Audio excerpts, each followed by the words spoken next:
Importantíssima victòria del Futbol Club Andorra, el Poliesportiu d'Andorra contra el Carnicer Torrejón, l'equip que anava segon en la classificació. Partit molt important per mantenir les opcions de playoff, que es va encarar molt bé amb un gol a la primera part, deixant imatges de les quals lamentablement no disposem. Aquí veiem el segon gol del partit, va ser obra de Juanlu per fer l'empat.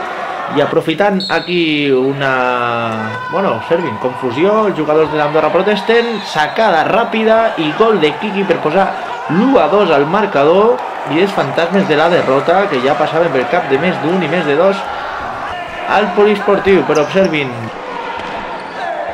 Bona jugada, pilota a l'esquerra, 1 contra 1 de Xuxa, pilota forta i al final podrem veure aquí la repetició com és Hisham el que introdueix la pilota de cap.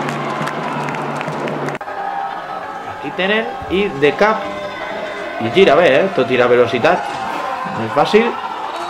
Posava l'empat al marcador. Tornem, jugada per l'esquerra, molt perillosa aquesta entrada sobre Xuxa que acaba en targeta groga, una constant també durant el partit, les targetes. Aquí en tenen una altra, desplaçament de la pilota per part del jugador del Carnicer, targeta groga, i aquí una de molt important, a la mateixa jugada suposem que per protestar, ja que nos veu en pantalla aquesta targeta vermella per l'autor del segon gol, Quiqui. Aquí tenen com marxa. Així que el Futbol Club Andorra va estar jugant amb un jugador més i ho va aprofitar, observin. Carriños, segon pal, i el gol de Xuxa, un altre cop. Gran partit ahir de Xuxa, quins tres aquí els tenien en pantalla, Ike, Carriños i Kel. I atenció, una miqueta de polèmica, penal i targeta groga, penal de Ike. A la repetició sembla que és evident que toca amb la mà i l'àrbitre està molt a prop i té una bastant bona perspectiva. Cayo, xutant, enganya completament Aitor, que ahir va fer un grandíssim partit. Podrem veure un especial de les seves aturades a Bojos per l'Esport aquesta setmana vinent. Castilla, 1 contra 1, boníssim. Enganya el seu defensor amb l'autopassada, creua la pilota molt bé i posava ja el 4-3 al marcador,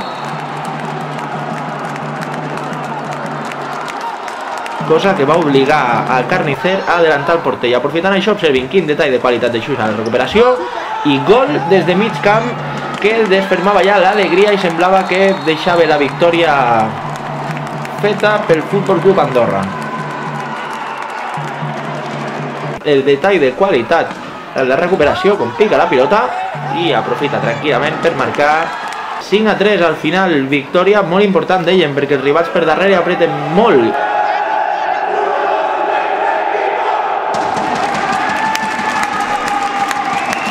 L'actualitat de futbol sala i més classificacions a rcmandorra.es. Salutacions esportives.